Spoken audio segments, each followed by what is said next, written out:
Hey, how's it going? Oh, ow, oh, ow. Hi. So I got woken up by my cat this morning, and wait, maybe that's wrong. Well, I don't know. I woke up, and it was because my cat was meowing really loud, and he doesn't usually do that.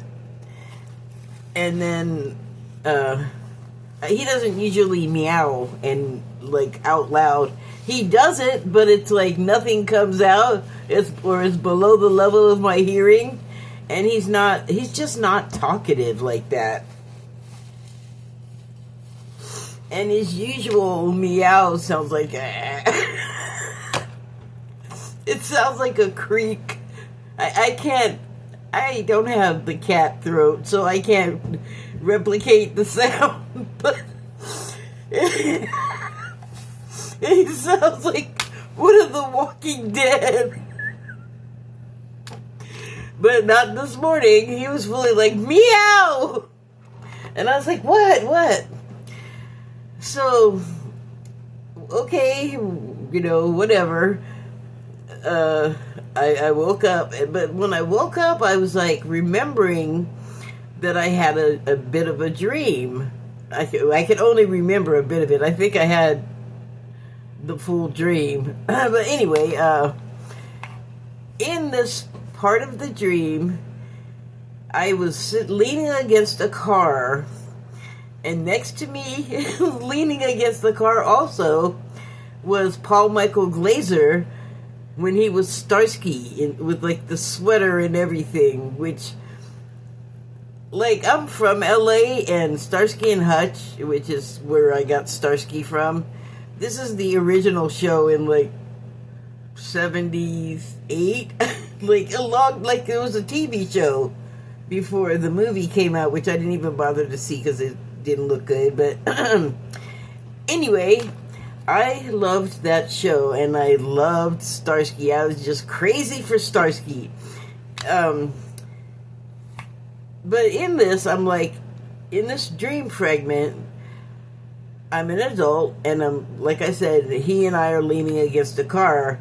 And when I was remembering it, I was like, was it the Starsky car? Because the character had this Ford Torino that was red with like a white stripe going down the side, like a giant tennis shoe. But it was not that car. The car was yellow, and I was just kind of like, wow, that's weird. What was that about? And we were having a conversation with someone ahead of us that I, for some reason, can't like see. And the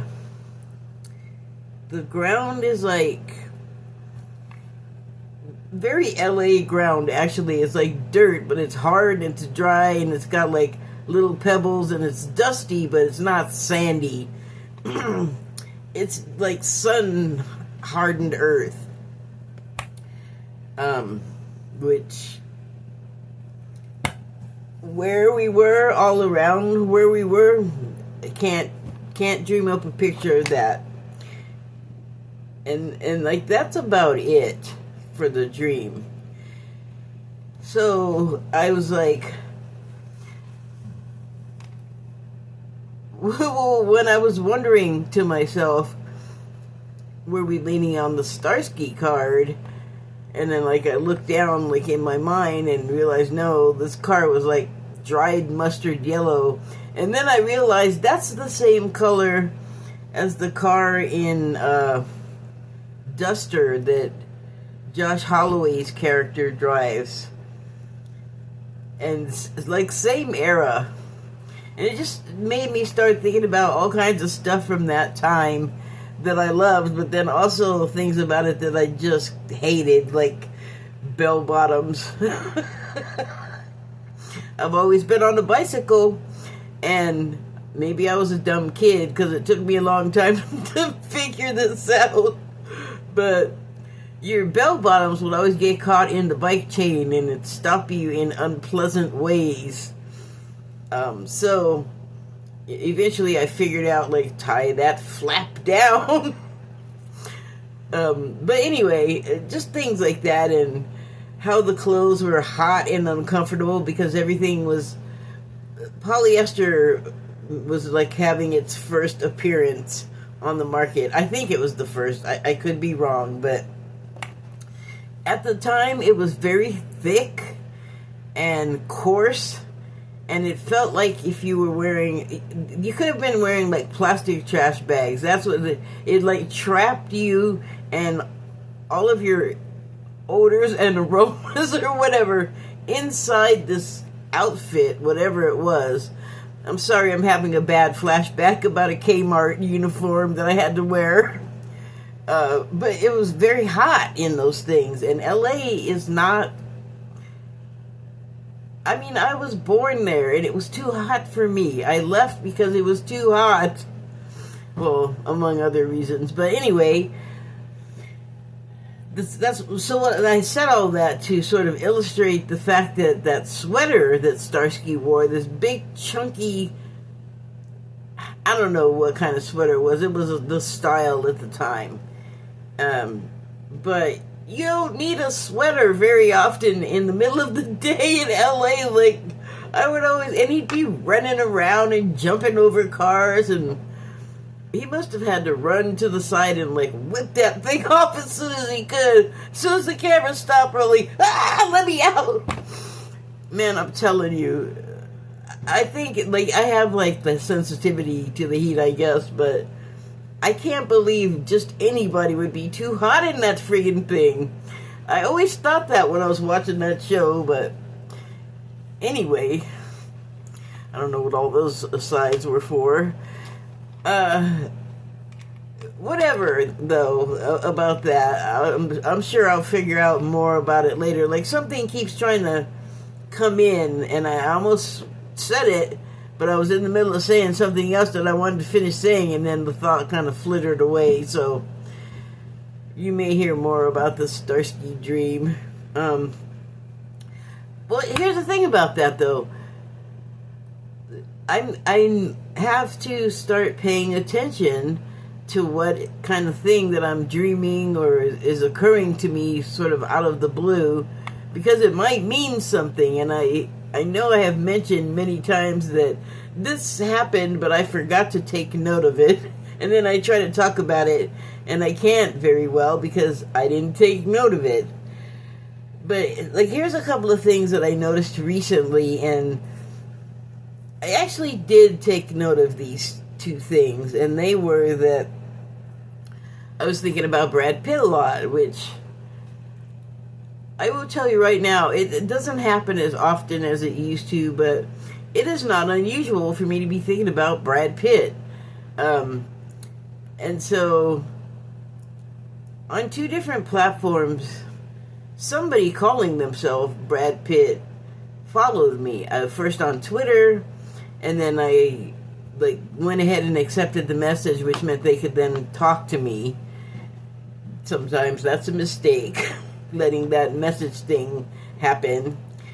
But we talked a little bit on Twitter, and they wouldn't do something that I asked them to do that would prove it was them that I was talking to in real time. They did what I asked, but it was not. It was like, what I asked for is, like, if I talk to you for a few minutes, or you know my name and we're talking, I would like for you to take a pad of paper and write on it, "Hi, Kathy," either something we just talked about, or put the date on it, and then send me that photo. And he sent me a photo, or he, she, whoever I was talking to, and it said something like, "Please don't be mad at me," or something like that. And it's just, this was years ago, and it's just occurring to me right now, like, oh, maybe that was like the real-time picture, and he was saying, "Don't be mad at me that I didn't send you the thing you asked for," but that's dumb. He could have just sent me what I asked for. So he didn't do that, and then, like, the more we talked, the more I realized this is not him, because this is not how an American speaks, and it's not how I know he speaks, because I've heard him speak. And so I said later, and then, a couple of years down the line, I then ended up on Blue Sky, and a Brad Pitt followed me there, and so I clicked on the thing to see who I was talking to, and the same thing happened. Is like right away it was like, oh my God, English is not your first language, and you are certainly not Brad Pitt. So I was just like, you're not him, and I blocked him. So I just am reminded of that as I think of this. So Brad Pitt was on my mind. This was, well, it was in the news, so it wasn't that long ago, like a couple of weeks ago. And I was thinking to myself, that's weird. I'm not watching anything with him in it. I haven't for a while. Why is he on my mind? And then, like the next day, it was in the news that his house got broken into in LA. I was like, oh, okay. So, and I'm just learning to, like, recognize the signs, like, hi, I'm poking at your awareness. Pay attention to this, because it's like a little exercise of like mediumship, mediumship. You hear something happening, there's going to be more to it. You're getting like an advanced signal. Look out for this, right? So I'm starting to, if not literally take note of it, I'm trying to remember to mentally take note of it, or not even mentally, or I mean, of course, mentally. That I think that's going to happen regardless as I learn to do this, but to feel like, aside from intellectually, get a sense of why am I getting this message, or that this is a message that I'm getting that's going to have to do with something, like it's an exercise. So it kind of started there, and then soon after, or was it before? I think it might have even been before. I was thinking about Jennifer Aniston, and when I was on Blue Sky, she followed me, and she had like the certification, but I didn't end up talking to her. Or like Sandra Bullock followed me. I really like her. I like Jennifer Aniston a lot. A couple of other actresses or female personalities followed me, but I didn't answer them back. And the reason why is because, this is going to sound weird, I really like and respect them, and I know that when people follow me, once they see what I write about, they unfollow me. And I have feelings, and so I don't want to be rejected by someone I like and admire. And I just didn't respond at all, except for I went back like a couple of weeks later and then did follow Sandra Bullock, but there was no response. Like I could not see. I don't think those kind of people are on there like all the time, like I am. So anyway, Jennifer Aniston, I was thinking about her, and I don't know if it was because I had been watching the morning show, and there's been something I want to say, like, right about the morning show that's just been kind of simmering. I guess because of the information, I feel like I need to write what I want to write, which is kind of nebulous at this point. I guess I don't have enough information. But so it was like kind of weird that like Jennifer Aniston's name at least was tickling my awareness. I made note of it, and then like I don't think it was the next day. I think this was over a couple of days, which made it extremely noticeable for me. Because generally, like, my little horny brain is on something like Brad Pitt. That's what it is. That's one of the differences. Like, why would I answer him and not the women? There you go. That's why. So anyway, that's why it was unusual to me to be all, Jennifer Aniston, why is she on my mind so much? And then, like, I think it was 2 days later, it was on the news that she had a stalker.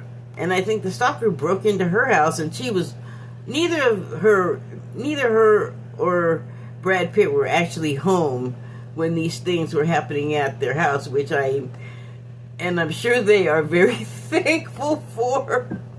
Because what a life, how unsettling to just have to live knowing that people are always wanting to get, like, that close to you. And that's another reason I don't answer unless they speak to me first. Like, well, there's an exception, actually. An actor followed me, and I was following him back and enjoying his stuff, and then he actually did, like, likes and retweets or reposts and things. So there was a level of communication there. But we didn't have, like, hi, how you doing, conversations. I did with other people that were just other normies like myself, but I just kept my distance. And I'm always glad when someone, like, is around for a while. Like, I don't know if he read what I write and post, because some of it people think is weird and crazy. But he stuck around he was there until I left Blue Sky. So,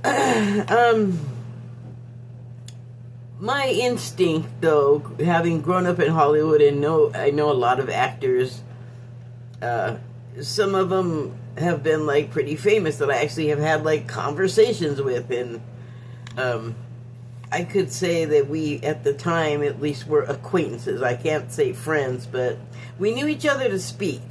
So, and we didn't necessarily talk about people breaking into your house or stalkers. That's something that sort of came along later into, like, the whole, not just the zeitgeist, but into, like, their reality and our reality, because then it gets reported on, and then we get to hear about it.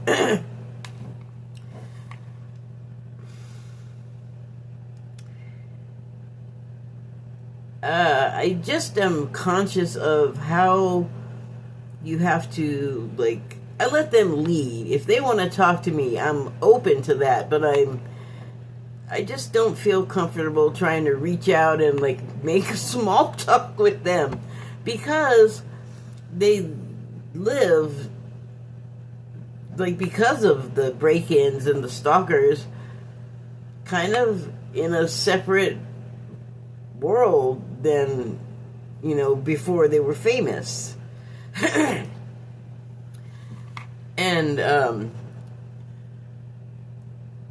the people that I know, I think because I just knew them for so long on the periphery of them, because we would be in the same places socially, like nightclubs and stuff. Like, I think they were just comfortable to talk to me because I wasn't all over them about them being Starsky. I never saw him in any clubs. He's older than me. We were not like. Anyway, yeah, I just don't want to, like, intrude upon them. If they want to talk to me, great, but I'm not gonna, like, go. I'm not gonna do it. Like, I know they get enough of it, and in those particular places, most of those people knew who I was because I was a musician and my band was playing all the time. Like, they'd be at the gigs where my band was playing, so they might have noticed that I was in the band. And that might have given them a level of comfort too, because people in music get real famous and they get the same stuff from fans, stands, and just people. And I know it's gotten weird. I know that it's, like, hard to go out in public. Like, I know someone that cannot hardly feel comfortable going out. Like, I don't think they can go out in public alone anymore. Or I don't think they feel like they can. Which brings me to Keanu Reeves, who I haven't communicated directly with him. I have communicated with him. I've communicated to him. And then in response, I got some things that felt like answers. I know that's weird because he didn't answer me directly.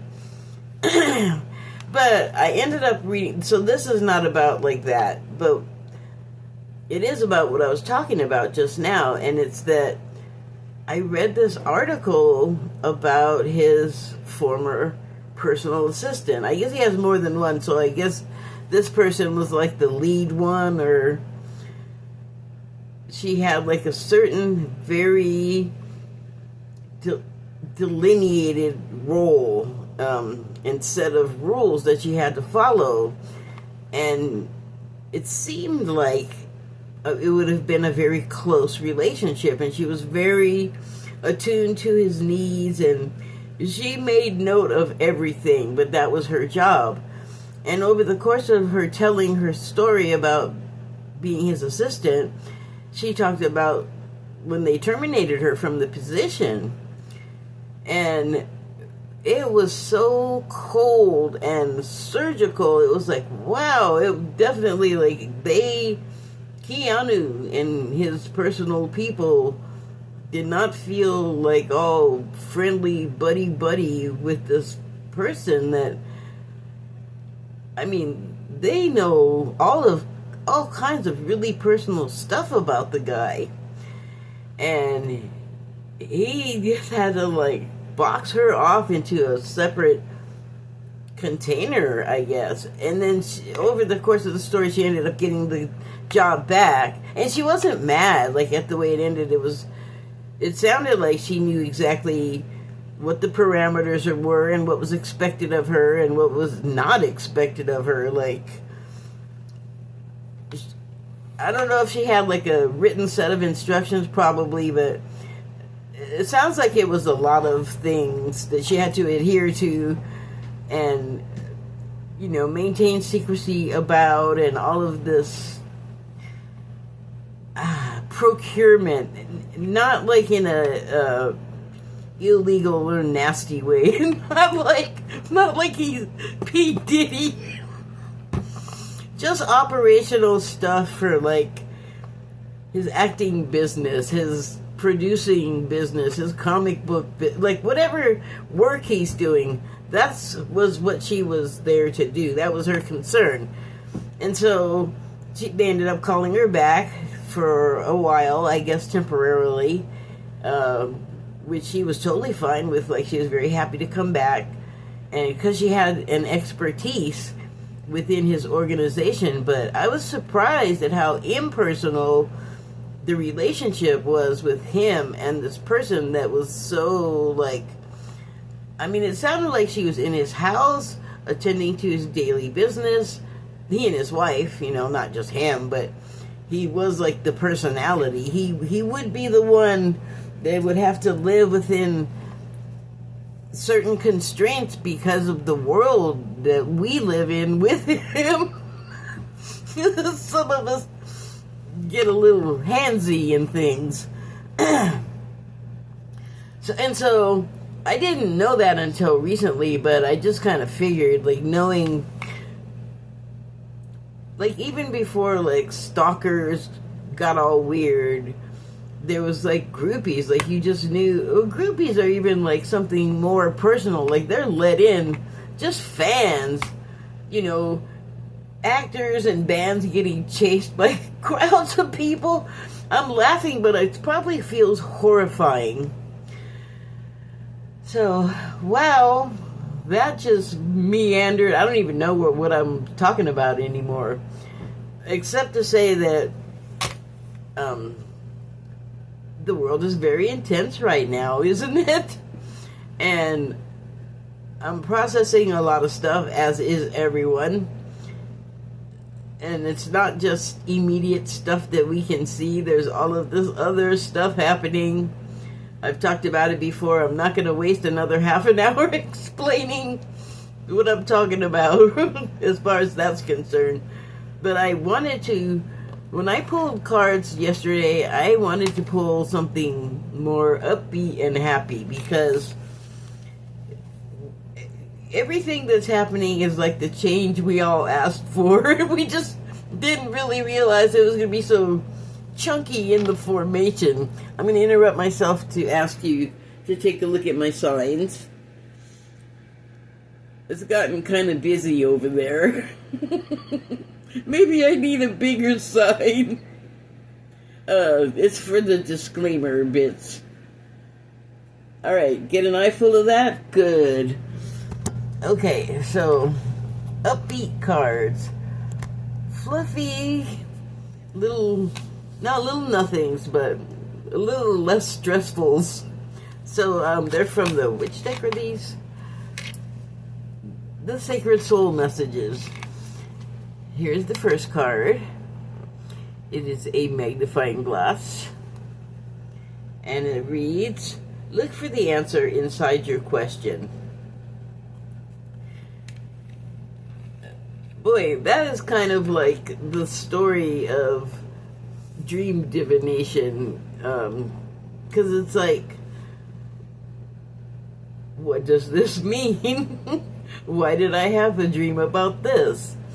And you just gotta kind of go inside and like detect, like look for clues. Why did this particular dream happen now? And what is it about what I can remember that applies to reality now, or reality in the past that's going to have some kind of meaning now that I didn't put together at the time? I don't know. You have to go and take a look. You got to examine. Be honest with yourself. You know the truth. So, yeah, the magnifying glass, when it comes to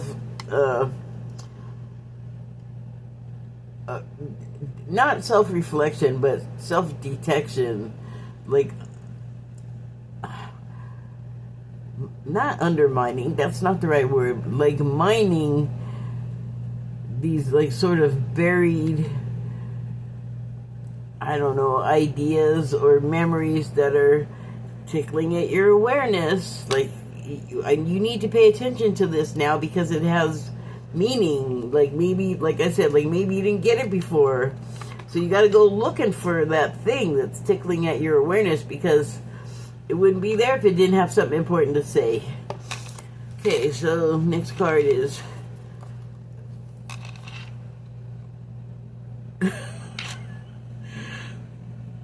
I'm just laughing because there's a flag on the top of this cathedral-looking building. Like, I think it looks like a cathedral. Oh, where's my little... There it is. But I'm laughing because of the flag at the top of this spire. Can you see that? It is a red flag, but the whole thing is red, so I don't think it's that kind of red flag. But I just changed my board yesterday to this whole sequence. It's like 3 panels, like comic book panels, and at the end is this, I didn't mean to draw it that way, but it turned into, what's that thing, that mountain, that rock formation, whatever that was in Close Encounters, Devil's Smokestack, whatever that thing is called. I had put a green flag at the top of it because you're climbing, and you reach the peaks and plateaus is what I was getting at. That's a whole other discussion. But anyway, the flags, I just thought that was funny. And this looks like a cathedral to me, kind of. But here's the other thing that I was laughing at. Or it just made me laugh. I wasn't like derisively laughing at it, but right there, it looks like a maple leaf, like the emblem of Canada. And I guess I've still been trying to work over in my mind that 51st state business that I was talking about in the last video I made, maybe the one before that. Because like I said, I've been having a hard time. Like, some of this information I'm getting is hard to swallow. But what it was, for those who didn't see what I said, was that the 51st, and I posted a video too to go along with it that talks about it better. But when Trump started talking about the 51st state, evidently there's a spiritual reason, which you're not going to get from Trump, I don't think, for doing it. And it's for like planetary alignment and like settling down of uproarious forces that are sort of, complications causing problems.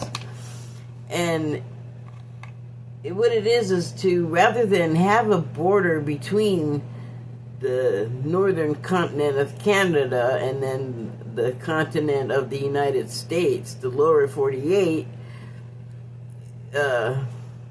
and to have them join as one nation, is said by the source that I learned this from, the Galactic Light Federation, or Galactic Federation of Light, sorry. This will create a resonance over the planet, like a force field that would be impenetrable from the negative forces that have held the Earth in this centuries-long cycle of violence, and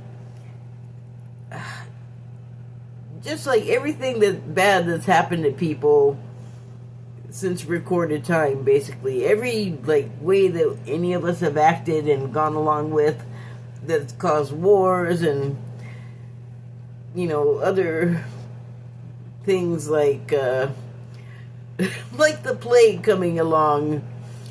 This wasn't a punishment, it was more like a big lesson, an opportunity to shine when times are real dark. So evidently, that's all that darkness and violence, that is not the way anything was supposed to go down. People were influenced to get all into that and get swept up into it, even as they took part in it. And everybody, what they're doing is also on another level something else, but I'm not talking about that right now. But what would happen is the joining of the two countries and becoming one would seal this force field around the planet. And so the way that we're supposed to be, we would be able to work on shedding what we learned and took on from all that pummeling over centuries of just negativity and darkness. It wouldn't be able to penetrate the shield and affect us anymore. And then we would be able to finish our ascension unmolested and sort of regain the power that we have, that all of that interference was retarding in us. It just wasn't letting it happen, and it was deliberate, because we were able, when you're in fear, you're kind of incapacitated in a lot of ways. And then programming and conditioning and that generational layers of that, everybody thinking the wrong thing and compounding it into our heads, over every generation.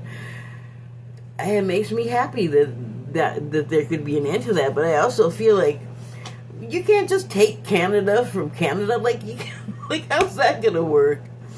They did talk about how's that gonna work in that video, so I invite you to go look at it. It's I think it came from GFL station, Galactic Federation of Light station, or Chosen Chronicles, which is associated with the first one. They explain how is that going to work, that Canada and the United States are going to be united as one. I know I'm making a face and sounding skeptical, because it just sounds like I mean, I don't think it's what Canada wants to do right now, but there's more to it all than that. So, here's what the card actually says. Forget safety.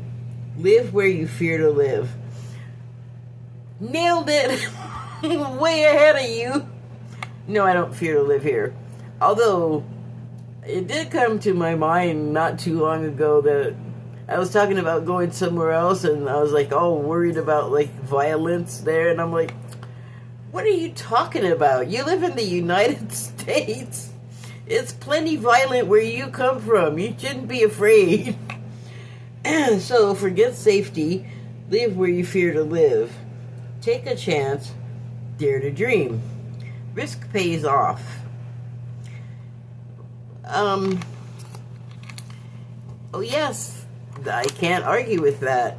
More to come with all of what I was talking about remains to be seen. This is the next card. Feel seen now? What you seek is seeking you. Believe, focus, intent, meet with destiny. The rhythm of how to read that is hard to figure out. What you seek is seeking you. Well, we all were seeking some change, weren't we? Like, no, I'm not. I'm going to exceed the boundaries of the United States right now. Okay, you're making it very bright. There's unrest the world over. You know, there's governments wanting to do things that the populations are like, no, hey, wait a minute, no, we actually don't want this. It's this kind of thing that people are not wanting has been happening for so long. I think finally all of the people in the prayers and the intent and the work that people put in is culminating, and that is creating rumbles and dissolution of systems and organizations, and so it's unsettling, but it's not necessarily something to be afraid of. Forget safety. Live where you fear to live. In a way, I don't think like anywhere you go is escaping the rumbles, because it's kind of like global and universal. The shrugging off of what got layered onto us, that, you know, now that it's locked out, we can finally get to the healing part. So what you seek is seeking you. Well, we wanted peace and we wanted calm, but it's a journey back from where we are to peace and calm. So I guess we have to keep that in mind. And kind of remember not to be afraid, like this is just what's happening. It is what it is. I've always not really liked that phrase, but I guess it works here. So, believe, focus, intent, meet with destiny. Focus, intent, meet with destiny. Got it.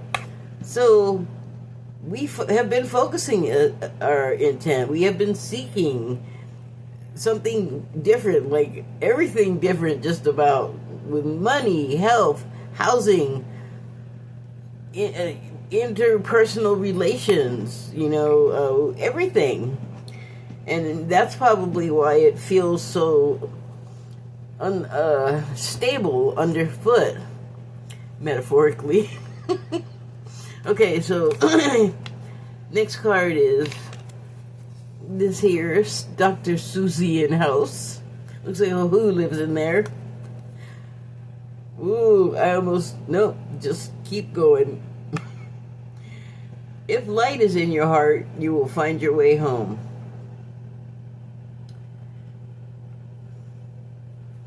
Notice that this house is lit up and it's in the dark. Okay, so like, you're in the, it's, I guess it's a metaphor, but like you're in darkness, but your heart is going to help you find your way home to the light. Like a moth, which is what I always think is resting on top of this thing, but it's the roof.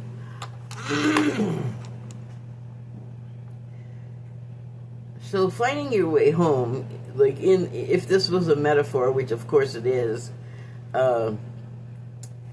it's finding your way from the effects of being held captive by all of the darkness and negativity the way we have, like, for, like I said, centuries. Use your intuition to return to the past. Be your own teacher. That's like, you gotta feel your way to what is the right thing. Like we always do, I think. This is more of a laser-pointed focus on things, though. You know, you're seeking something specific, like to get out from under, for example. And you have to believe that it can be done, because that will sharpen your heighten your intensity and sharpen your focus. Focus, intent. So something else I came across just yesterday was talking about how when you really want something and you're like pursuing it pretty much with everything you've got, but not physically, you reinforce your intent and your belief and your focus by just continually returning to apply it, or like in layers. And then for the specific thing that I'm talking about right now, which is like getting out from under like reptilian subjugation, it takes, like anything else, like you have to build strength, you have to build numbers to add to the strength of your focused intent and belief that there's something better to be had, so that you can meet with that destiny that becomes a collective yearning. Use your intuition. Return to the past. Be your own teacher. So, use your intuition. Return to the past. Return to the past and use your intuition to feel and sense what it is that's... I don't remember exactly what I said about this card anymore, but what's bugging you? Oh, come on. Ow. My arm didn't want to let me lift it up. Okay. So, the last card is this here one of the... Well, I have looked up the name of this kind of cactus so many times. I can't believe I can't remember the name of it. No, hold on. I found it, the name of the cactus, and it is a different name than what I was thinking of, but saguaro. These pains you feel are messengers. Listen to them. So I just had a pain, you saw. Like I couldn't lift up my arm, and it's because of my shoulder. And I know that I messed up my shoulder. I know exactly how I messed it up. It's from overuse of the wheelchair, and also like favoring my right side because I'm right-handed, and I was paralyzed for a year, and then that just made my left side even weaker than it would have normally been just by being the non-dominant side. And so for some reason I did it, like I said, from overusing my wheelchair, and for some reason every single one I got, and then like the curvature of the surface of the road and the sidewalks always made it pull all of my chairs except for the motorized one. It's made the chairs pull to the left, which meant I had to yank it back over all the time. And so I know that's why my shoulder hurts and acts, obstinate and doesn't want to do shoulder stuff. But I did just look up the spiritual meaning in Chinese medicine for a sore shoulder, because in Chinese medicine, there's more than just like the pain or the injury itself or the illness, whatever it is. There's a spiritual cause or corresponding set of spiritual wisdom about that wisdom or information being attached to whatever the injury is. So I looked up left shoulder, and it was hold on let me get it back. Okay, so here's the funny thing. I did not specify which shoulder when I went looking for this. Yin yang and your right shoulder pain.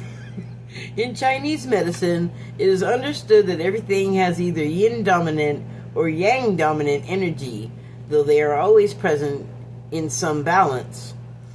In general, the right side of your body is yang dominant. I'm sorry, Chinese people, for the bad pronunciation. I think it's yang. It is related to action, decision making, light, and energy. The right side of the body is the can-do, go-for-it side. This can go out of balance in a couple of ways.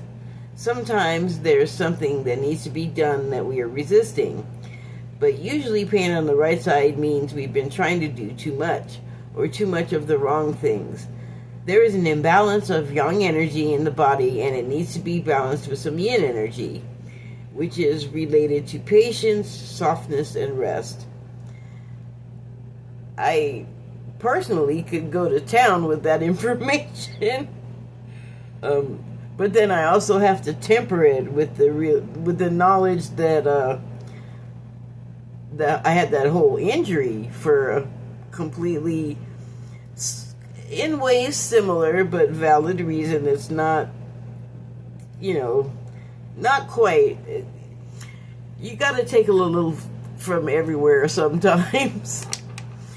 But it was just interesting that it said that, I thought, and then it just decided to go with the right shoulder. Okay, so there's more on this card. Getting signs, learning messages from spirit. Wasn't I just talking about that at the beginning? Like, just sort of learning how to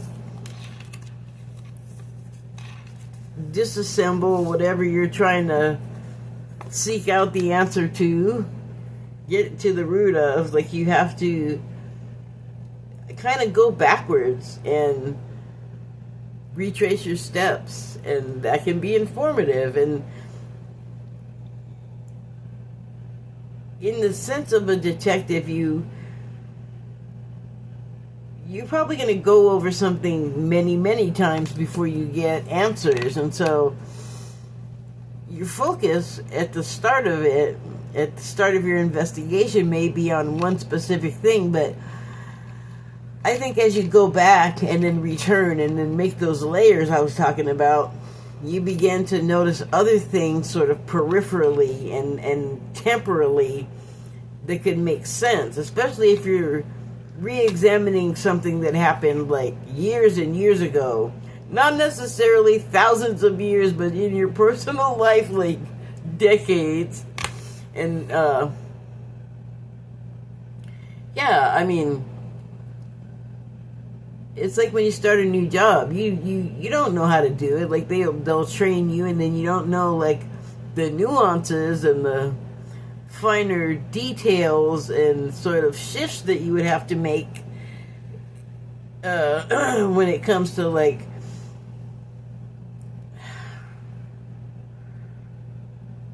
integrating with like the co-workers and the rhythm of the customers and the rhythm of like the day on whatever given day that of the week that the business has while you're working. You know what I'm saying? Like, you just start to realize, oh, wow, there's more to it than just the thing that I'm, like, laser focused on that could have to do with, you know, that could actually help me with what I'm laser focused on. But I need to see it and pay attention to it. I need to take note of it. So, I just thought I'd share that with you. Thank you and good night.